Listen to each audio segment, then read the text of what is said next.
Mr. Rafubechi, let us look at this Trump sanctioning ICC. Remember that ICC the other time went against Benjamin Netanyahu of Israel. And this did not happen until the conflict in Gaza.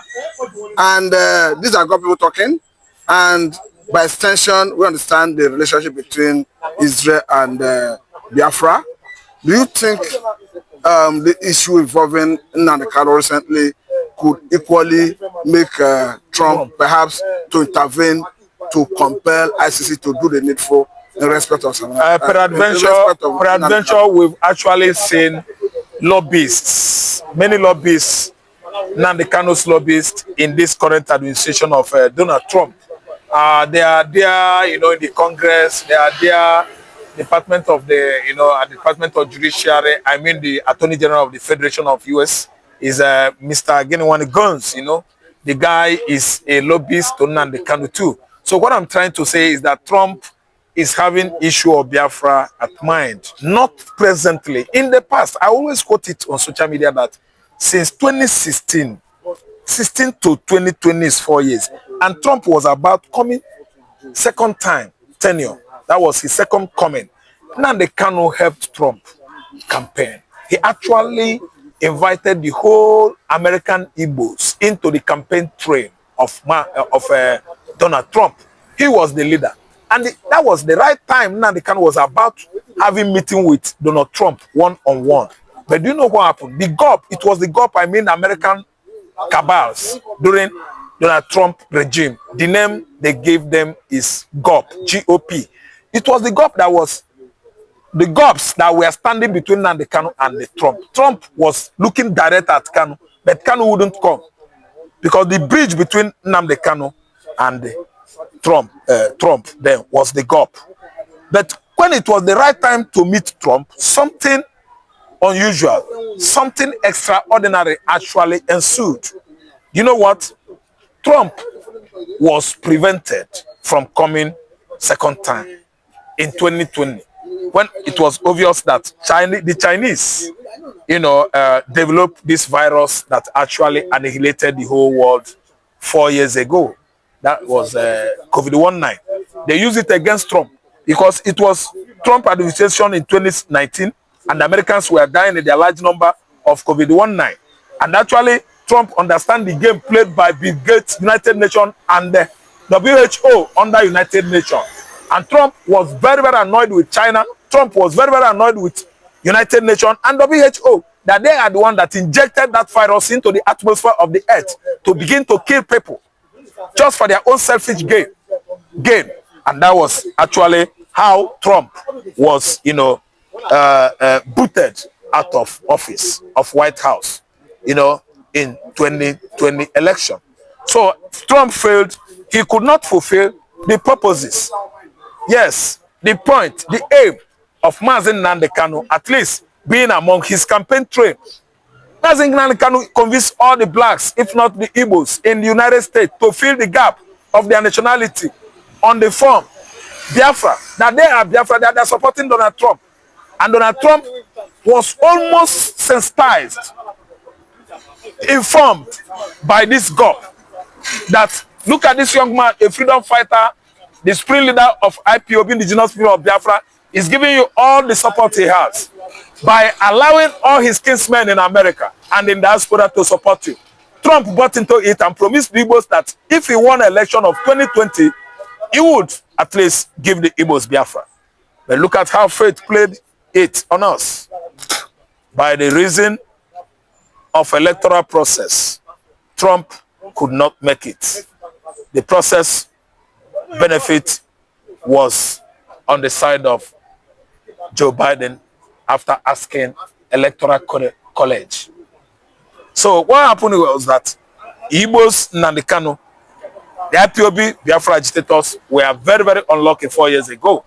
And we begin to see what is playing out at the court. That Binta Nyako is being used, bullied by federal government of Nigeria to thwart justice. Yes, not to favor the man. The right man that has won that case 2 years ago, last year, and so on and so forth, at the court of law. And today, court has been denied of the instructions they give to an accused. Yes, federal government is committing court contempt. They don't allow Nnamdi Kanu at least let us, to go free, though the court has set him free. Okay, now let us go to this area because currently we understand that the Fulanis are fighting from all angles to do a stage back to Aso Rock. We have seen the lives of Erufai fighting vigorously. We have seen the one coming from Kwankwasu, of another Fulani man, fighting vigorously. We have seen the one coming from Alhaji Atiku Abubakar, another Fulani man, fighting. So it will look like a coordinated attempt to regain power. The Fulani are fighting from up front. Do you think the Fulani can come back to Aso Rock on 2027? Yeah. I can see it, telling it, on all angles, all Nigerians, north, south, east, west, south, that nobody, no political dynasty, no man, no woman born of woman womb in this contraption called Nigeria will ever allow a Fulani man to be at Aso Rock again. You know why? There is fear, an untold fear. Yes. But let me tell you something. See, okay. Fulani phobia is it. We have phobia. Hausa man has phobia. Igbo man has phobia. Yoruba man has phobia. Other ethnicities have phobia of Fulani. Fulani phobia. See, Buhari went there and actually made himself clear to the whole Nigerians that is a Fulani. And that they have virtually taken over the whole political appointments in his regime. That they are Fulani, they are #1 citizen here, that they are in charge. That's why he invited this idea of colonization, Fulani colonization, called Rugalizing of Nigeria was on a serious quest in the past. The quest to rugalize Nigeria, Muhammad Buhari was at the helm of that. Because he was the head of state, head of the government there. And they worked day and night, tooth and nail, round the clock, to make sure that Nigerians embrace rugalization. A situation whereby Fulani will be everywhere in Nigeria. And you know what will happen in the next 100 years? They will breed like pig. They litter children like pig. They will breed like chicken. They litter children stay like pig, watong in the bush. I wanted to bring this. And had even Nigerians bought into ruralization process or idea, let me tell you, by the time a century or more, the whole tribe in Nigeria will be annihilated. Fulani will take over everywhere. So I like and thank God for the kind of spirit he has given us.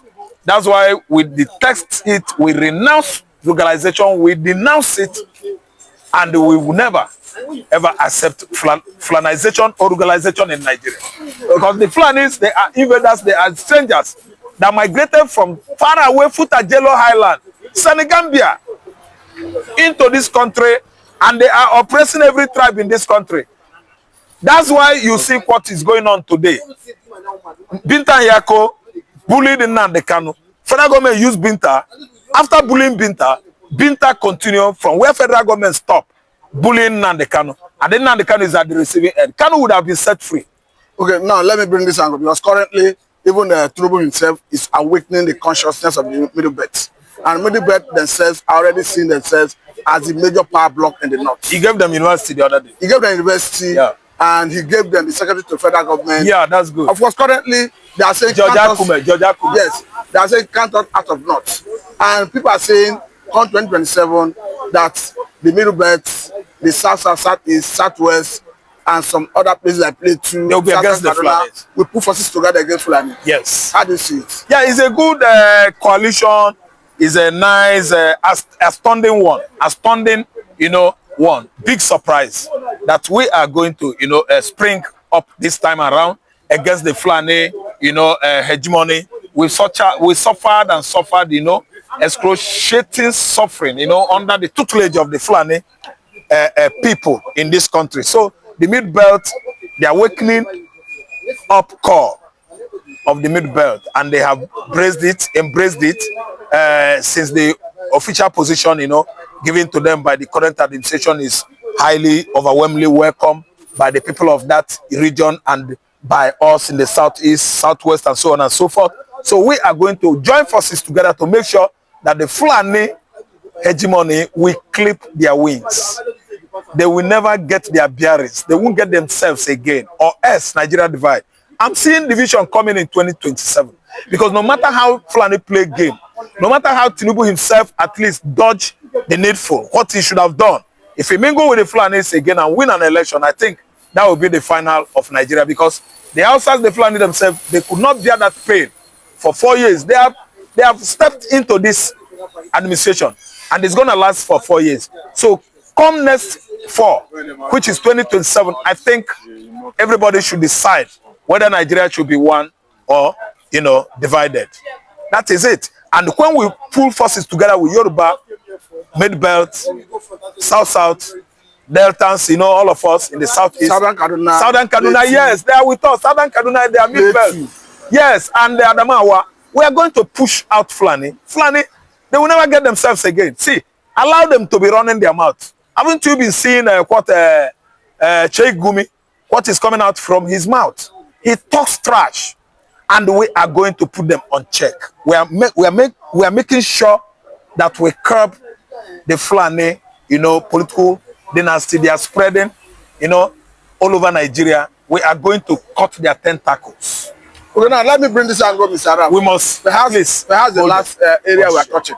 Now, we understand that the other time about 16 persons were reportedly killed by Fulanis in Ebonyi State. Yes. But as at the time we were discussing this, Ebonyi State government reportedly promised to spend about 500 million to sponsor people on Hajj. For 2025. For 2025. And these are got people talking. Do you think it's justified? No, it is unjustifiable.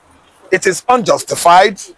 It can never even scale through, if you ask me, to become a Senate president or even a Speaker House of Rep, because I won't sanction it. See, let me tell you, it is the highest abominable acts in the recent time committed ever on the land of Southeastern region. Your brother, your children, your fathers and mothers were pied by Fulani headers overnight. So you are advising and you are, no, it should not budget that money.